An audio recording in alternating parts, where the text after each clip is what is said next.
Hello students. Now once again we will discuss about lesson second, nutrition in animals. Last class में हम लोग start किए थे nutrition in animals. Nutrition in animal is the mode of heterotrophic nutrition. Type of nutrition में हमने autotrophic heterotrophic देखे. Heterotrophic में heterotrophic plants भी होते हैं, हेट्रोट्रॉपिक एनिमल्स भी होते हैं. यहाँ पर जो हम डिस्कस करेंगे in this class we will discuss about nutrition in animals. Nutrition, the process of taking of food and utilization of it. In animals, how is nutrition take place? Nutrition animal में किस तरह से होता है उसमें भी यहाँ पर जो हम लोग देखेंगे वो देखेंगे holozoic nutrition. Holozoic last class में डिस्कस किए थे कि the organism which intake solid complex food and then break it into simpler and soluble form to get energy. वैसा मोड ऑफ न्यूट्रिशन जिसमें organism solid complex food intake करता है और उसे सिंपलर फॉर्म में कन्वर्ट कर उससे एनर्जी प्राप्त करता है. The smallest organism of holozoic is amoeba paramecium. In this lesson we will discuss about, I am going to explain about the nutrition in amoeba. Nutrition in amoeba. Amoeba में nutrition किस प्रकार से होते हैं? तो amoeba is unicellular organism. As we know that amoeba, paramecium, these are unicellular organisms. Unicellular, that means these organisms are made up of single cell. ये organism single cell के बने होते हैं, एक ही सेल के बने होते हैं. There is no specialised part, there is no specialised group of cell और tissue to perform different type of function, to perform particular function. Unicellular organism से कोई स्पेशलाइज्ड पार्ट नहीं होते हैं, कोई स्पेशलाइज्ड ग्रुप ऑफ सेल नहीं होते हैं.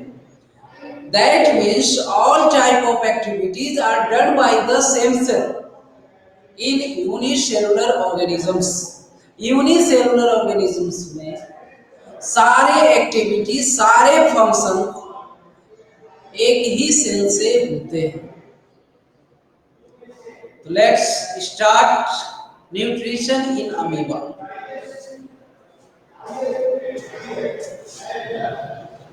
न्यूट्रिशन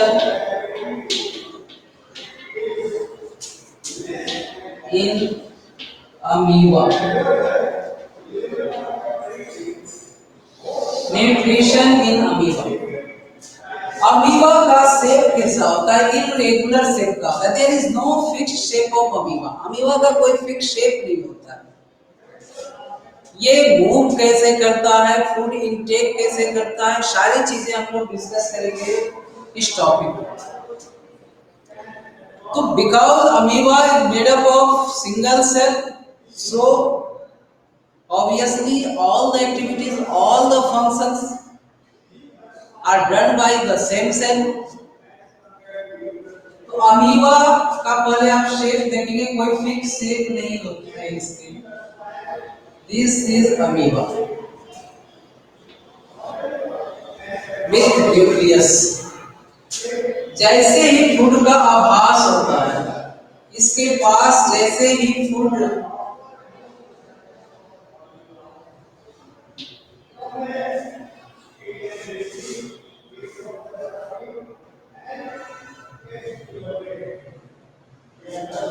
तो यह अपना सेल मेम्ब्रेन एक्सटेंड करता है।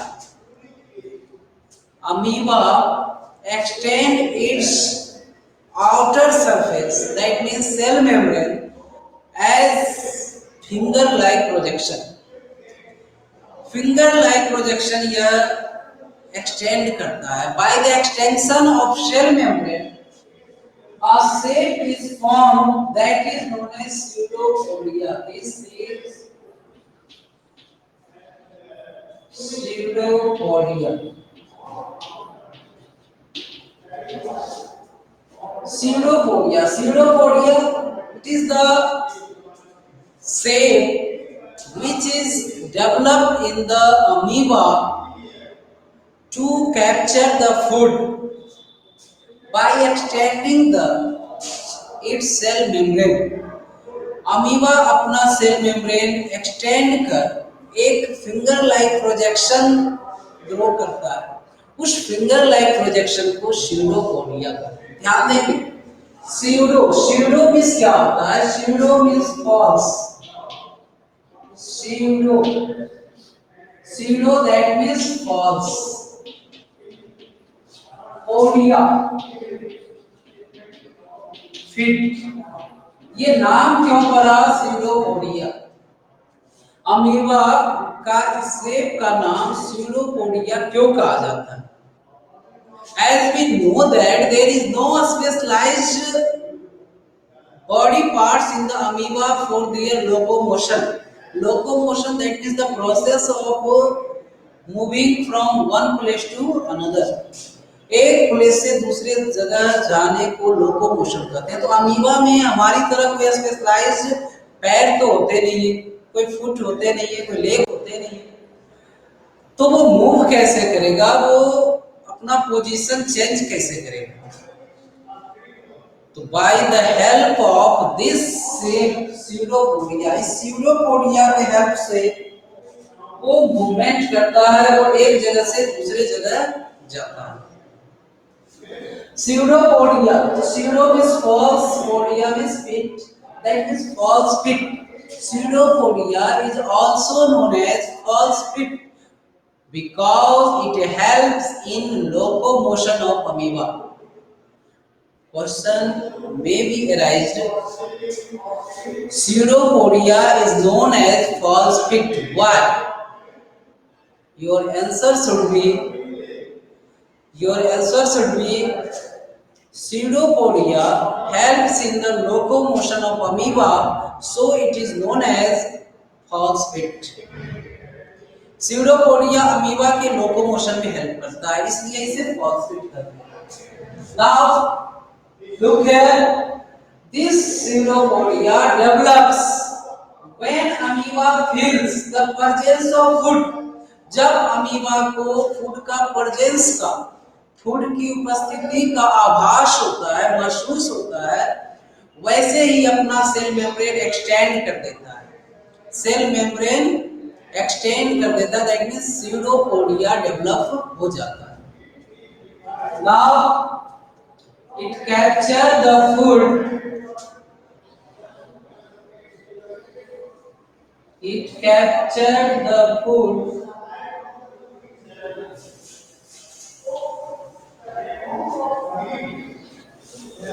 फूड को क्या किया? कैप्चर किया। When the food completely engulfed in circle,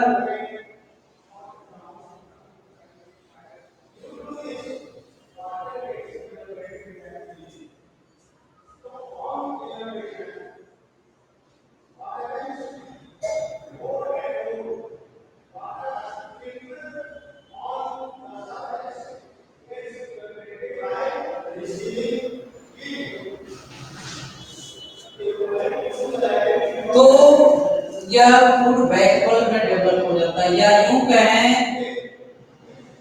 कि this is known as food backward. At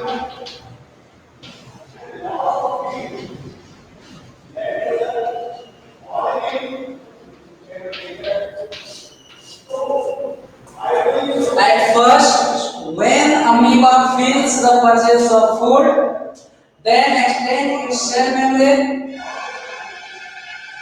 and when amoeba captures the food, and then when food is completely encircled in the form of a bag, that is known as food vacuole.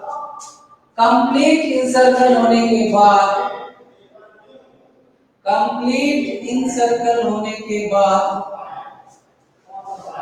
एक bag like structure में store हो जाता है। That means हम कह सकते हैं कि जो फूड वैक्यूल है वो अमीबा के लिए स्टमक का काम करता है। जो फंक्शन हमारे स्टमक में होते हैं, जो फंक्शन हमारे पेट में होता है, वो फंक्शन फूड वैक्यूल में होता है।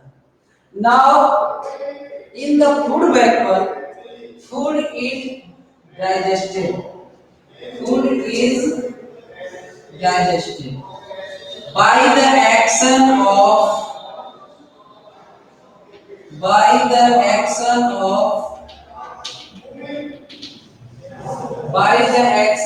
digestive juice.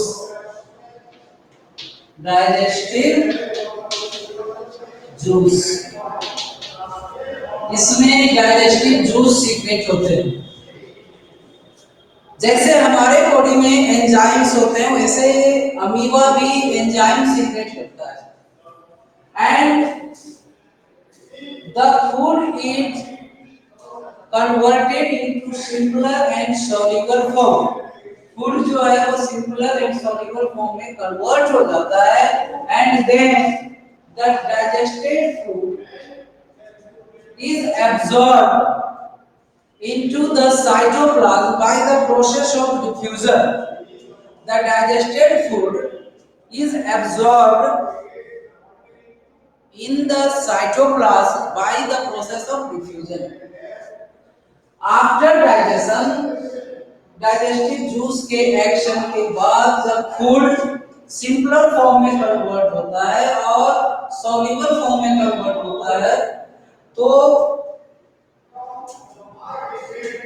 वो डाइजेस्टेड फूड जो है उसका एब्जॉर्प्शन होता है। किस रूप में एब्जॉर्प्शन होता है? तो by the process of diffusion. किस चीज में? Cytoplasm. Now the food is utilised. वो जो डाइजेस्टेड फूड है, absorbed food is utilised by the growth of और in the growth of amoeba. Amoeba के ग्रोथ में वो एनर्जी यूज हो जाता है। And the excess amount of energy, अब ऐसा नहीं है कि अमीबा डाइजेशन से जो फूड प्राप्त होता है वो सारे एनर्जी यूटिलाइज कर लेता है, यानी hand to hand all energy is not utilised. सारे एनर्जी एक साथ यूटिलाइज नहीं होते। तो जो एक्स्ट्रा अमाउंट ऑफ एनर्जी है that is stored in food vacuole, वो फूड वैक्यूल में स्टोर रहते हैं।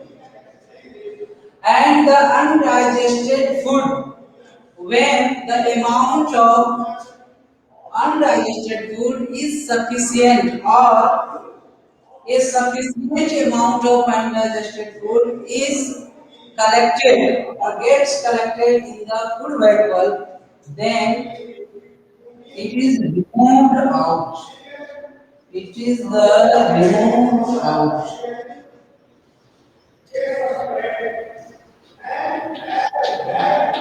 On the surface. Remove out on the surface. That is known as egestion. Egestion. तो क्या आप देख रहे हैं यहाँ पर? अमीबा एक इरेगुलर शेप का ऑर्गेनिज्म है।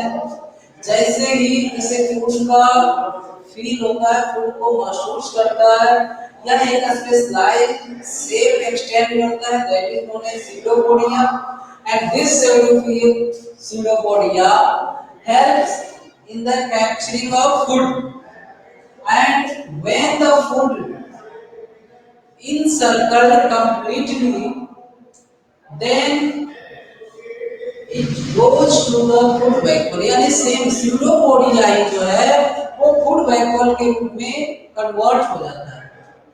Now in the food vacuole amoeba secretes digestive juice, digestive enzyme which breaks the food, that is digest the food and convert into simpler and soluble form, and that digested food is absorbed in the cytoplasm by the process of diffusion। यानी कि जो digested food है वो cytoplasm में mix हो जाता है diffusion process के द्वारा।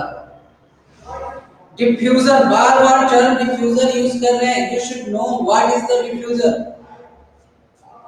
Diffusion is the process by which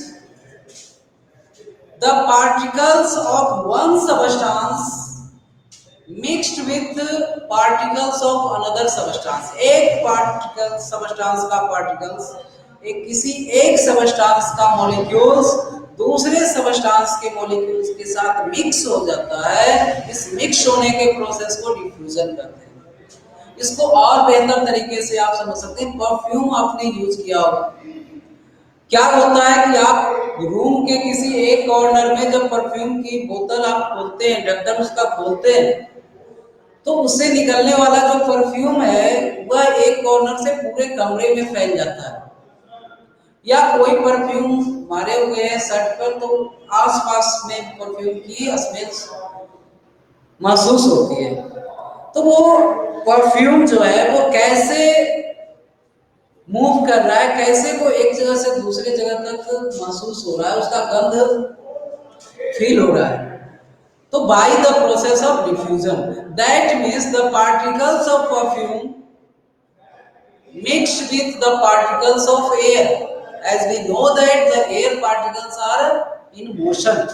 air particles क्या है, मोशन में। तो ये डिफ्यूजन यानी परफ्यूम जो डिफ्यूज होकर एयर पार्टिकल के साथ वो दूर तक फैलता है। ठीक उसी तरह से लिक्विड में भी डिफ्यूजन होते हैं। लिक्विड में डिफ्यूजन को समझने के लिए आप इसे इस तरह से समझ सकते हो कि आप 1 ड्रॉप ऑफ इंक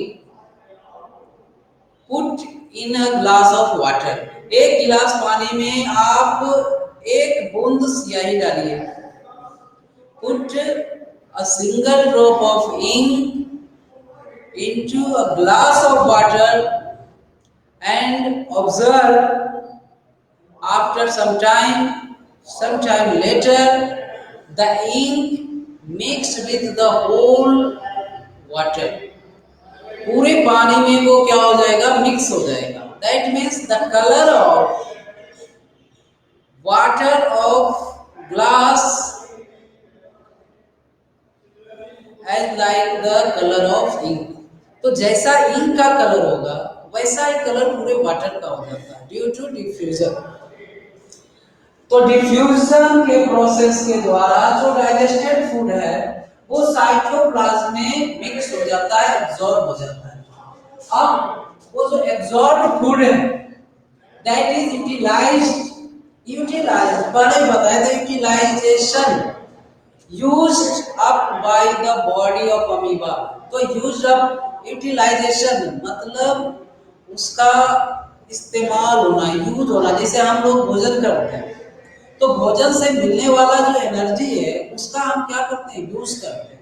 हमारा पार्ट्स ऑफ बॉडी यूज करता है किस चीज में, तो हमारे पार्ट्स ऑफ बॉडी को डेवलप होने के लिए, ग्रो करने के लिए क्या चाहिए होता है, एनर्जी चाहिए। वो एनर्जी कहां से प्राप्त होता है, फूड से प्राप्त होता है। तो अमीबा भी वो एनर्जी फूड से प्राप्त करता है। यानी कि अमीबा भी अपना बॉडी डेवलप करता है, ग्रो करता है by the help of energy is obtained from the digested food. Digested food से जो एनर्जी मिला उस एनर्जी का यूज करता है अपने बॉडी ग्रोथ में, अपने बॉडी के डेवलपमेंट में। That means the assimilation. इस प्रोसेस को क्या कहते हैं? Assimilation. That means assimilation is done in the amoeba. After the assimilation, when a sufficient amount of undigested food, after assimilation, after utilization of digested food, when a sufficient amount of undigested food gets collected in the food vacuole, then it removes out that undigested food out of the body by rupturing its cell membrane. अपने cell membrane को rupture करते हुए, rupture that means broken down, टूट जाता है, फट जाता है, और उस जगह से जो अनडाइजेस्टेड फूड है वो बॉडी से बाहर निकल जाता है। ह्यूमन बीइंग में क्या होता है कि डिफरेंट फंक्शन के लिए, डिफरेंट और स्पेशलाइज्ड फंक्शन के लिए स्पेशलाइज्ड पार्ट होते हैं, स्पेशलाइज्ड ऑर्गन होते हैं, स्पेशलाइज्ड ग्रुप ऑफ सेल होते हैं। अमीबा में ऐसा कुछ नहीं होता है, सिंगल सेल। फूड इनटेकिंग का काम, इंजेशन का काम भी सेल मेम्ब्रेन से होगा, इजेशन का फंक्शन भी सेल मेम्ब्रेन से होगा। दैट मींस फूड को अंदर लेना, कैप्चरिंग ऑफ फूड भी सेल मेम्ब्रेन के द्वारा, removing of undigested food by the cell membrane. तो when a sufficient amount of undigested food is collected in the food vacuole, then the cell membrane gets ruptured and the undigested food removed out of the body. Body से क्या होता है? Remove हो जाता है। तो this is the explanation of nutrition in amoeba। तो जो अभी हम लोगों ने देखा, क्या अमीबा का न्यूट्रिशन, इन सब चीजों को दिखाएंगे, ये केवल एक्सप्लेन किया जा रहा है कि आप पहले बेहतर ढंग से टॉपिक को समझें। और ये समझना इसलिए भी जरूरी है कि ये सारे टॉपिक आपको फर्दर नेक्स्ट क्लास में पढ़ने, कुछ चीजें 9th में, कुछ चीजें 10th में, इसलिए यहाँ पर आपको क्लियर होना बहुत जरूरी होता है।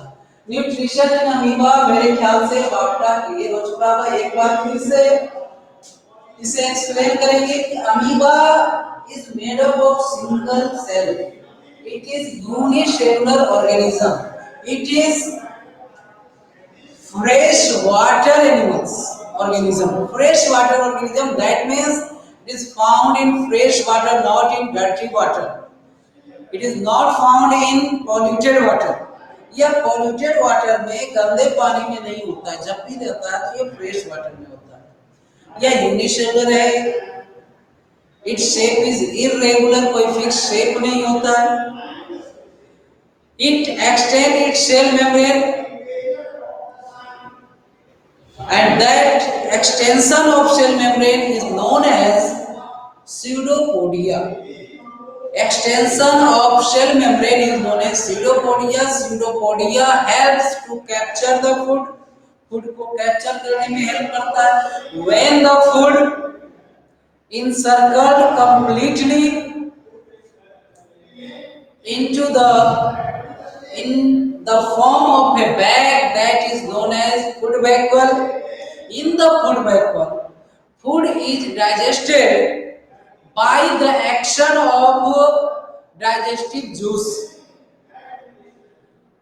जैसे हम लोगों में डाइजेस्टिव एंजाइम होते हैं, डाइजेस्टिव जूस होते हैं, वैसे ही अमीबा भी डाइजेस्टिव एंजाइम सीक्रेट करता है। After the digestion, the digested food is absorbed in the cytoplasm by the process of diffusion. Digested food cytoplasm में absorbed हो जाता है diffusion process के द्वारा, and then the absorbed food is utilized by the amoeba for its development and for its growth. And further, when a sufficient amount of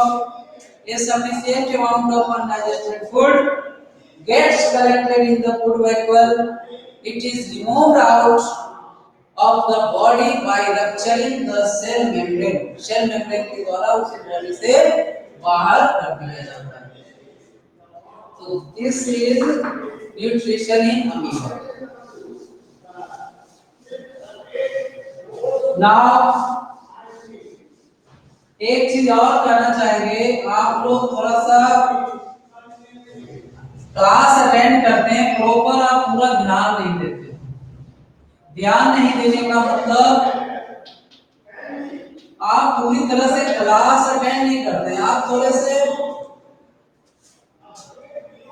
मतलब चीजों को समझ नहीं रहे हैं। आपको ऐसा लगता है कि क्लास अटेंड करने का मतलब आपने लाइव आए और फिर आप चले गए तो आपका अटेंडेंस बन गया। नहीं, ध्यान देंगे, इस ऐप की एक खासियत है। खासियत क्या है कि आप जितने देर अटेंड करते हो वो यहाँ पर परसेंटेज के रूप में नोट हो जाता है। यानी लेस देन 60% जो है आपका प्रेजेंस लाइव क्लास में वो आपका अब्सेंट काउंट है। यानी मिनिमम आपका 60% टाइमिंग, यानी 30 मिनट का क्लास है तो आप कम से कम 20 मिनट से ज्यादा अटेंड करोगे तभी आपका परसेंट माना जाएगा। ऐसा नहीं आए 10 सेकेंड, 1 मिनट, 2 मिनट अटेंड किए हो गया। बहुत का देखते हैं अटेंडेंस तो 2% है। 2% टाइमिंग का मतलब लेस देन 1 मिनट। तो यहां पर आपका परसेंटेज शो होता है हर सब्जेक्ट में। तो अगर आप अपना अटेंडेंस बनाना चाहते हो, क्लास कर रहे हो और ये एक फॉर्मेलिटी के रूप में आप इसे कुछ समय में आप हट जाते हो, इसका मतलब आप एब्सेंट हो। केवल वो नहीं जो कि लाइव नहीं आया तो वो एब्सेंट है, वो भी एब्सेंट है जिनका टाइमिंग 60% से कम हो। दैट मीन्स 30 मिनट्स में मिनिमम आपको 20 मिनट्स अटेंड करने होंगे। बार बार कह रहे टॉपिक को समझिए, बहुत इजी है। लाइव क्लास एक वास्तव में बढ़िया अपॉर्चुनिटी है आपके लिए। बिल्कुल फ्रेश होकर घर पे घर का खाना खाकर आप क्लास अटेंड कीजिए, एंजॉय कीजिए, चीजों को सीखिए, समझिए। प्रॉब्लम होता है लाइव सेक्शन में कुछ नहीं मेंशन करना, ध्यान देना। यहाँ पर थोड़ा सा टाइमिंग का अभाव है। आप लाइव में मेंशन करने के बजाय जो चैट सेक्शन है उसमें आप लाइव चैट के अलावा जो चैट बॉक्स है उसमें आप टॉपिक मेंशन कीजिए कि ये टॉपिक आपको डाउट है, इसको फिर से समझना है। लेकिन केवल डाउट ही मेंशन करना है, उससे अलावा कुछ नहीं। क्वेश्चन आंसर नहीं मिला उसके लिए आपको कुछ नहीं करना है। क्वेश्चन आंसर आपको पीडीएफ के रूप में दिए जाएंगे, इसलिए उसका टेंशन आपको नहीं लेना है। हाँ, जब मिल जाए तो कॉपी कंप्लीट आपको करना है, नीट एंड क्लीन। उसमें कुछ भी कहने के लिए नहीं बचना चाहिए। तो चलिए नेक्स्ट टॉपिक है न्यूट्रिशन इन एनिमल्स। एनिमल्स, तो यहाँ पर जो हम लोग देखेंगे सबसे पहले एनिमल्स में क्या लेंगे, human being. Nutrition in human beings.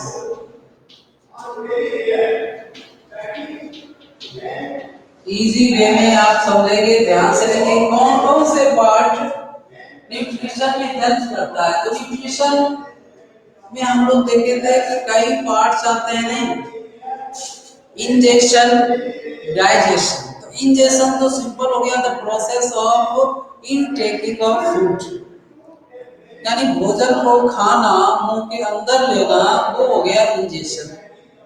अब है डाइजेशन, जो मेन इंपॉर्टेंट पॉइंट है digestion. Digestion the process of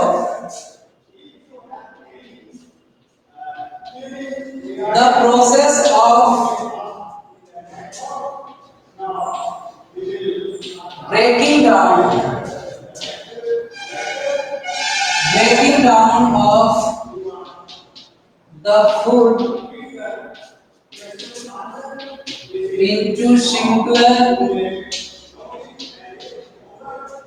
into simpler and soluble molecules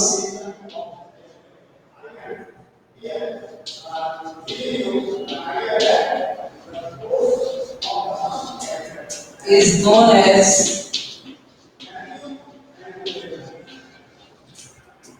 Digestion.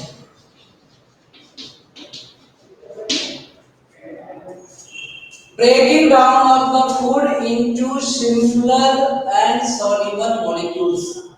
तो डाइजेशन मीन्स फूड जो हम लोग इंटेक किए, जो इंजेस्ट किए, उस फूड को सिंपलर फॉर्म में कन्वर्ट करना, सॉल्युबल फॉर्म में कन्वर्ट करना, क्योंकि जो डाइजेशन होता है या एब्जॉर्प्शन होता है वो सॉल्युबल फॉर्म में होते हैं। सॉलिड फॉर्म में कोई चीज हम एब्जॉर्ब नहीं कर सकते। हमारा बॉडी जो है, हमारा जो सेल है, वो डायरेक्टली किसी सॉलिड मटेरियल को, सॉलिड पार्टिकल्स को कभी यूटिलाइज नहीं करता है। जब भी करता है तो वो सॉल्युबल फॉर्म है। तो डाइजेशन ह्यूमन बीइंग में कैसे होते हैं, क्या क्या मेन पार्ट्स होते हैं डाइजेशन का, सबसे पहले हम वो देखेंगे। ह्यूमन बीइंग में डाइजेशन में कौन कौन से पार्ट हैं जिनका इंपॉर्टेंट रोल होता है। तो चलिए आइए स्टार्ट करते हैं स्टेप बाय स्टेप। तो एक तो है इस पूरे कंपोनेंट को एलिमेंट्री कनाल्स कहते हैं। The whole component, that means all components are involved in the function of digestion, that is alimentary canals, जिसके थ्रू फूड पास होता है, जिसमें डाइजेशन की प्रोसेस होता है, उन सारे पार्ट्स को देखेंगे। तो कहां से स्टार्ट होता है? माउथ से।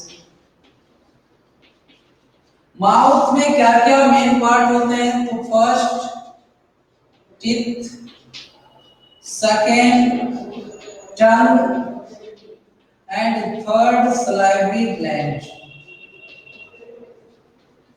ध्यान दें, इन सबको हम डिटेल में डिस्कस करेंगे, इस सबको डिटेल में देखेंगे। अभी आप केवल ब्रीफ में देखेंगे कौन कौन से पार्ट है। तो स्टार्ट होता है माउथ से, बक्कल कैविटी भी से कहते हैं। मुंह से डाइजेशन शुरू होता है। मुंह में तीन पार्ट्स हैं, टीथ, टंग, सलाइवरी ग्लैंड। टीथ क्या करता है? फूड को काटने का, चीरने का, फाड़ने का, टीयरिंग, बाइटिंग में हेल्प करता है। टंग रॉलिंग करने में, फूड को पुश करने में, pushing down. Salivary gland saliva mix करता है, जो डाइजेशन में भी हेल्प करता है एंड मैस्टिकेशन में भी हेल्प करता है। फूड को मैस्टिकेटेड बनाता है, सॉल्युबल बनाता है। Second is oesophagus. Oesophagus, it is also known as food pipe। Mouth से स्टमक तक जो जाने का रास्ता है, दैट इज ईसोफेगस। और इसी में एक और आता है फेरिंग्स। ध्यान देंगे, बीच में क्या आता है? फेरिंग्स। फेरिंग्स मुंह से, जिसको हम निगलना कहते हैं, deglutition, the process of swallowing of food. Food को निगलने की प्रक्रिया को डिग्लूटिशन कहते हैं। डिग्लूटिशन दैट मींस फेरिंग से जैसे ही फूड पास हो, फेरिंग से फूड पास होगा, that means food is swallowed, food निगला गया, तो वो फेरिंग से पास होता है। उस प्रोसेस को डिग्लूटिशन कहते हैं। आगे देखेंगे नेक्स्ट इसोफेगस। तो इसोफेगस से होते हुए स्टमक में आता है। स्टमक में क्या क्या होते हैं? Gastric gland. गैस्ट्रिक ग्लैंड में एंजाइम सीक्रेट होते हैं, एचसीएल सीक्रेट होते हैं, म्यूकस सीक्रेट होते हैं। स्टमक के आगे जाते हैं तो आता है small intestine.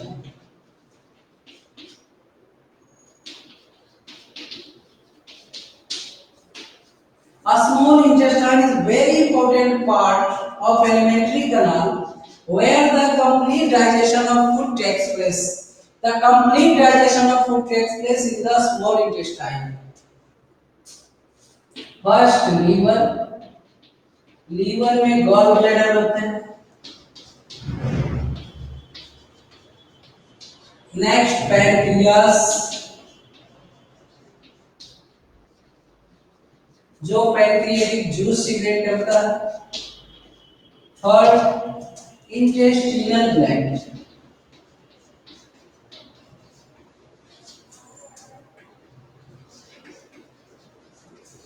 which secretes various type of enzyme. Next, villi. It helps in the absorption of digested food. Food के एब्जॉर्प्शन में ये हेल्प करता है. A small intestine, then large intestine. इसके बाद क्या आता है? Large intestine. ध्यान दोगे, large intestine. Nothing, only the absorption of water from undigested food. अब यहाँ पर फूड डाइजेस्ट हुआ, फूड का एब्जॉर्प्शन हो गया. अब जो अनडाइजेस्टेड फूड है वो स्मॉल इंटेस्टाइन से कहाँ आता है? Large intestine. लार्ज इंटेस्टाइन में अनडाइजेस्टेड फूड से absorption of water. Only the absorption of water from the undigested food take place in the large intestine. Then food goes to the rectum. Rectum से anus, and from the anus क्या होता है? Ejection. This is the last step of the digestive system. तो फिर से एक बार देखेंगे. Food mouth से इनटेक किया जाता है. Injection take place through the mouth, then goes to the esophagus, passing through the pharynx. Then food goes from mouth to stomach through the esophagus. Now stomach to a small intestine से large intestine से rectum, then anus, then out of the body. Body से बाहर निकल जाता है. तो ये सारे जो पार्ट आपने देखे, ये जो मेन पार्ट हैं, that are the component of alimentary canal. Component of alimentary canal. These are components of alimentary canal.